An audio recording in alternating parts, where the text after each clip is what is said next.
తెలియపరుస్తున్నాను. దేవుని బిడ్డలారా, ఆరాధన వర్తమానం కొరకై ఈరోజు దేవుడు మనకు అనుగ్రహించిన మాట ఏంటంటే, యేసు ప్రభువారు మనకి మంచి కాపరిగా ఉన్నారు. యేసు ప్రభువారు మన ఆత్మకు కాపరిగా ఉన్నారు. అంతేకాకుండా యేసు ప్రభు మన కోసం ప్రధాన యాజకుడుగా, ప్రధాన కాపరిగా ఉన్నారు. మన ఈ మాటలు కీర్తనల గ్రంథము 23వ అధ్యాయంలో ఈ మాటలు ధ్యానించుకుని ముందుకు వెళ్దాం. యెహోవా నా కాపరి, నాకు లేమి కలగదు. పచ్చిక గల చోట్లను ఆయన నన్ను పరుట చేయుచున్నాడు. శాంతికరమైన జలముల యొద్ద నన్ను నడిపించుచున్నాడు. నా ప్రాణములకు ఆయన సేవ తీర్చుచున్నాడు. తన నామమును బట్టి నీతి మార్గంలో నన్ను నడిపించుచున్నాడు. గాఢాంధకారపు లోయలో నేను సంచరించినను ఏ అపాయములకు భయపడను. నీవు నాకు తోడయుండు. నీ దుడ్డుకరయు నీ దండమును నన్ను ఆదరించును. నా శత్రువుల ఎదుట నీవు నాకు భోజనం సిద్ధపరచుదువు. ముందుగా నా తల అంటి ఉన్నావు. నా జీవని పొందుచున్నది. నేను బ్రతుకు దినములన్నీ కృపాక్షేమములే నా వెంట వచ్చును. చిరకాలము యెహోవా మందిరములో నేను నివాసము చేసేదను. హల్లెలూయా. ప్రియమైన దేవుని బిడ్డలారా, యెహోవా నా కాపరి. దేవుని ఎవరైతే కాపరిగా, ఆయన నాకు కాపరిగా ఉన్నారు అని ఎవరైతే విశ్వసిస్తారో వారి జీవితంలో ఏ కొదువ ఉండదంట. కాపరి, నేను ప్రతిరోజు పాస్టర్ గారు నేను వెళ్ళేటప్పుడు నైట్ టైం చాలా మంది కాపరులను చూస్తూ ఉంటాను. కాపరి తన గొర్రెల పట్ల ఎంత శ్రద్ధ కలిగి ఉంటాడంటే, ఆ గొర్రెలకి గుంపుగా ఉంచుతాడు గొర్రెల్ని. ఎందుకంటే ఒకళ్ళు వచ్చినా లేకపోతే ఏదైనా మధ్యలో వెళ్తున్న మార్గం మధ్యలో ఏదైనా ఒక డిస్టర్బెన్స్, ఒక బండి వచ్చినా కూడా అవి చెదిరిపోకుండా ఉండటానికి ఒకదాన్ని ఒకటి గుంపు కలుపుకొని ఒక చోట గుంపుగా ఉంటే అవి తప్పిపోకుండా ఉంటాయని చాలా జాగ్రత్తగా వాటి చుట్టూ ఏంటంటే ఆ శ్రద్ధ కలిగి ఒక కంచె ఉన్న స్థలంలో కానీ ఒక బోర్డర్ ఉన్న స్థలంలో కానీ వాటిని పెడుతూ ఉంటాడు. అంతేకాదు, ఇక్కడ కాపరి ఏ లక్షణాలు కలిగి ఒక గొర్రెను నడిపిస్తారన్నది 23వ కీర్తనలో మనం చాలా చక్కగా చూడగలుగుతాము. శాంతికరమైన జలముల యొద్ద నన్ను నడిపించును. శాంతికరమైన జలములు అంటే ఎక్కడికి పడితే అక్కడికి ప్రవాహం ఉన్న ప్రాంతంలో, నీటి మడుగు ఎక్కువగా ఉన్న ప్రాంతంలో నడిపించరు. ఎందుకంటే కాలు జారింది కాబట్టి. ఇంకొకటి, ఏ గడ్డి పడితే ఆ గడ్డి మేపటానికి ఆపరు. ఎందుకు అంటే అవి తినే క్రమంలో మంచు వేడి ఏ గడ్డి మీద అయితే నిలిచి ఉండిందో ఆ మంచు యొక్క నీటి బిందువులతో నిండిన ఆ గడ్డిని తింటున్నప్పుడు అది చక్కగా మింగేస్తాయి. కాబట్టి అలాంటి గడ్డి, అది లేత గడ్డి అయిన ప్రాంతంలో వాటిని నడుపుతూ ఉంటారు. అందుకే శాంతికరమైన జలముల యొద్ద నన్ను నడిపించును. పచ్చిక గల చోట ఆయన నన్ను పవిత్ర చేయును.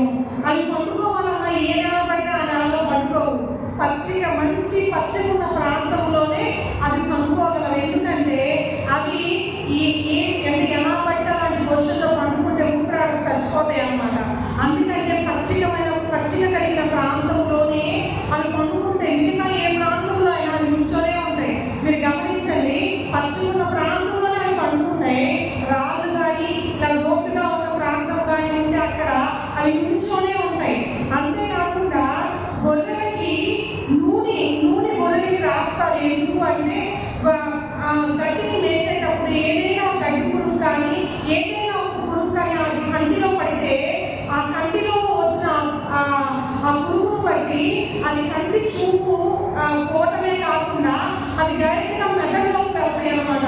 అందుకోసం అని ఏ పురుగు వాటి మీద పాలినప్పుడు ఆ కంటిలో పడకుండా ఉండటానికి వాటి మీద నూనె రాస్తారు. అందుకని నా గిన్నె నీటి పొద్దుతున్నది అంటే నూనె రాయి ఉంటుంది ఎప్పుడు కూడా ఆ గొర్రెల మీద. అంతేకాకుండా ఆయన గాఢాంధకారపు లోయలో సంచరించినా కూడా అవి భయపడమంట. ఎందుకంటే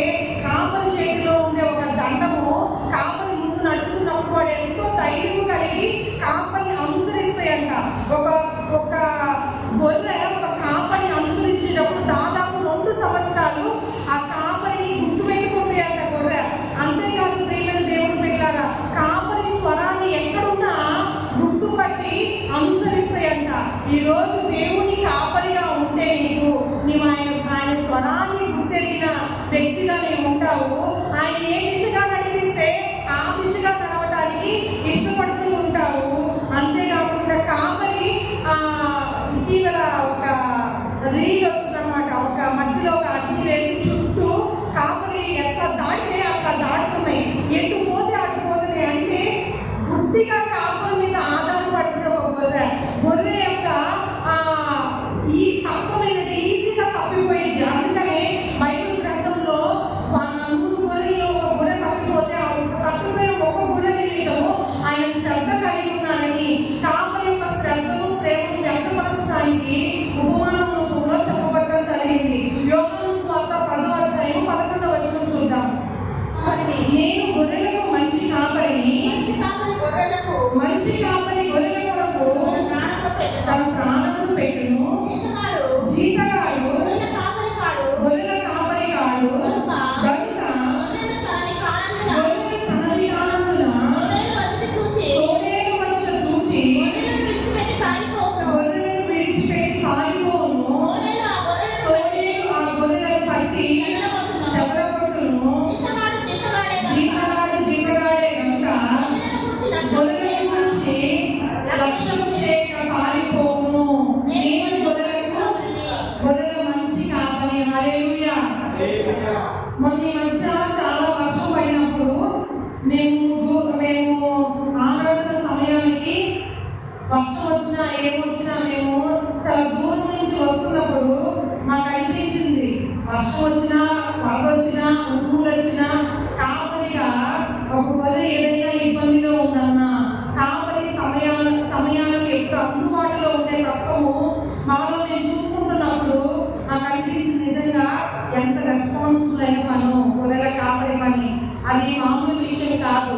జీతగాడంట జీతానికి పనిచేసేవాడు జీతగాడి వలె ప్రవర్తిస్తాడంట. కానీ గొర్రెల కాపరి మాత్రము గొర్రెల కొరకు అవసరమైతే ప్రాణం పెట్టడానికి ముందుగా నడుస్తున్నప్పుడు గొర్రెలకి ప్రమాదం రాకముందే ఆ ప్రమాదపు అంచనా వేసే క్రమంలో తన ప్రాణమైన పెట్టడానికి ఇష్టపడతారంట. కానీ గొర్రెల యొక్క క్షేమం కొరకు గొర్రెలను రక్షించిన కొరకు గొర్రెల కాపరి గొర్రెలు తనవి కనుక తన గొర్రెల పట్ల కలిగిన శ్రద్ధను బట్టి ప్రాణమైన పెట్టేంత ప్రేమ గొర్రెల కాపరి ఉండిందంట.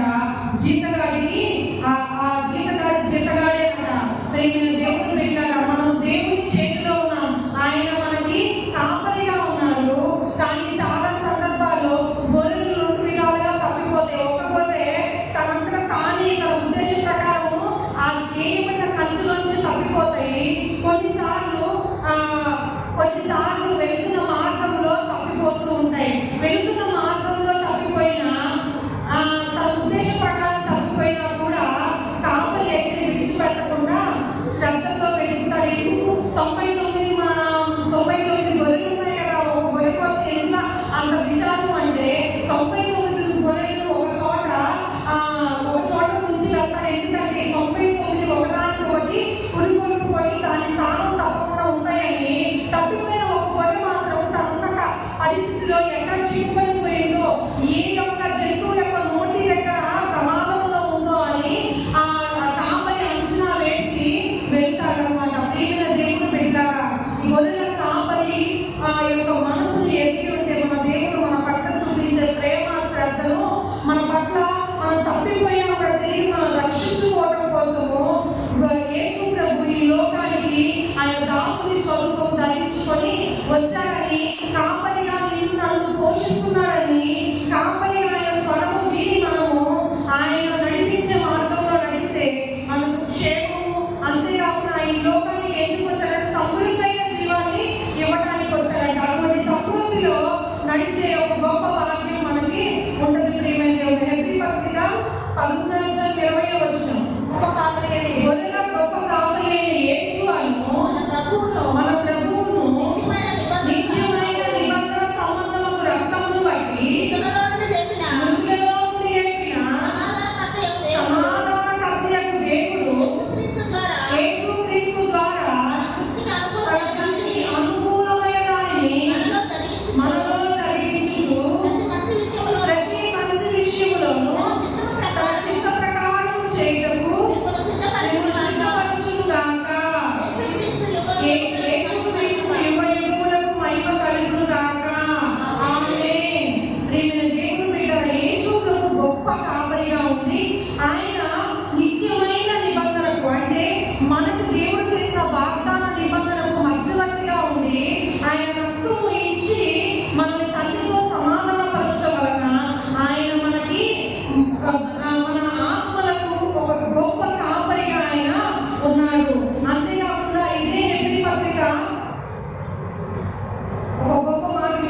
వారిని అనుసరించి మీరు నడవాలంట. వారి ప్రవర్తన యొక్క ఫలములను శ్రద్ధగా గమనిస్తూ వారి విశ్వాసాన్ని అనుసరిస్తూ మీరు నడిచినప్పుడు ఈ లోకంలో కాపరిగా మీకు ఉన్నవారు తాత్కాలికమైన కాపరే కానీ మనందరికీ ఉన్న గొప్ప కాపరి, ప్రధాన కాపరి ఎవరు అంటే యేసు ప్రభువారే.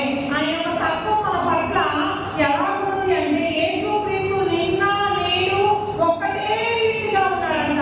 నీ పట్ల ఆయన శ్రద్ధ, ప్రేమ నీవు చేసిన పనులు బట్టి ఆధారం చేసుకోదు కానీ ఆయన నీ మీద కలిగిన ప్రేమ, శ్రద్ధ నిన్న నేడు నిరంతరము ఏక రీతిగా ఉంటుందని, ఆయన ఎల్లప్పుడూ మనకి మంచి కాపరిగా ఉన్నాడని, మనకి ప్రాణం పెట్టేంత గొప్ప కాపరిగా మన ఆత్మ ఉన్నాడని మనం గ్రహించి ఆయన ఆరాధించబద్ధమై ఉన్నాము. మొదటి పేతురు 2:25 గొర్రెల వలె దారి తప్పిపోతిరి, ఇప్పుడు మీ ఆత్మలకు కాపరియు ఆయన వైపునకు మళ్ళీ ఉన్నారు. ఒకప్పుడు మనం ఎలా ఉన్నామంట? గొర్రెల వలె దారి తప్పిపోయినప్పుడు మన ఆత్మలకు కాపరి అయిన ఆయన శ్రద్ధ కలిగి మన పట్ల చూపించిన ఆ ప్రేమను బట్టి, ఆయన వ్యవహరించిన తీరును బట్టి మనం తిరిగి ఆయన వైపు మళ్ళించబడి ఉన్నామంట. ఇక మనకి ఆయన ఈ భూమి మీదే కాదు కానీ ఆయన పరలోకంలో కూడా మనకి కాపరిగా ఉన్నాడని ప్రకటన గ్రంథం చెబుతుంది. చూడండి, ప్రకటన గ్రంథం 7:17 ఈ మాట చెప్పుకొని మనం ఆరాధనలోనికి వెళ్తాము. ఏదైనా గొర్రెపిల్ల వారికి కాపరి అయి జీవజలముల కుప్పయొక్కకు వారిని నడిపించును. దేవుడే వారి కన్నుల నుండి ప్రతి బాష్ప బిందువును తుడిచివేయును. ప్రియమైన దేవుని బిడ్డలారా, చాలా మంది బాధలో, కన్నీరులో విలపిస్తూ ఉంటారు. గొర్రెలకు ఎలాగైతే వాళ్ళు అవి ఆహారం తినేటప్పుడు వాటిని సంరక్షించే క్రమము, అంతేకాకుండా వాటికి గొర్రెల యొక్క బొచ్చు కత్తిరించకపోతే అవి ఊపిరాడక ఆ బొచ్చులో ఉన్న పురుగులు దొరికి చచ్చిపోతా ఉంటాయి. గొర్రెలకు ఆ పైన బొచ్చు కత్తిరిస్తూ ఉంటాయి. ఇవన్నీ ఆ కాపరి గొర్రెకు కావలసిన యొక్క పోషణతో పాటు సంరక్షణను, వాటికి కావలసిన ప్రతిదీ ముందుగా ఏర్పాటు చేస్తూ శ్రద్ధ కలిగి ముందుకు నడుస్తాడు. అంతేకాకుండా మన కాపరి యేసు ప్రభువారు కూడా మన జీవితంలో కలిగిన ప్రతి బాధ, ప్రతి వేదన తీసివేసి ప్రతి కష్టము తొలగించి మన కన్ను నుంచి వచ్చే ప్రతి బాష్ప బిందువు తుడిచి వేస్తాడంట. ఆయన మనకి నిత్యమైన ఆనందాన్ని ఇచ్చే కాపరిగా మనకు ఉన్నాడని, పరలోకంలో కూడా ఆయన మనకి కాపరిగా ఉండి మనకి ఈ భూమి మీద మనం ఎన్నో శ్రమలు, ఎన్నో భారాలను మోసుకొని ఉన్న మనము విశ్రాంతిలోకి ప్రవేశించినప్పుడు మన ఆనందంతో వచ్చే మన కన్నీటి బాష్ప బిందువులు కూడా తుడుస్తాడంట. ప్రతి క్రైస్తవ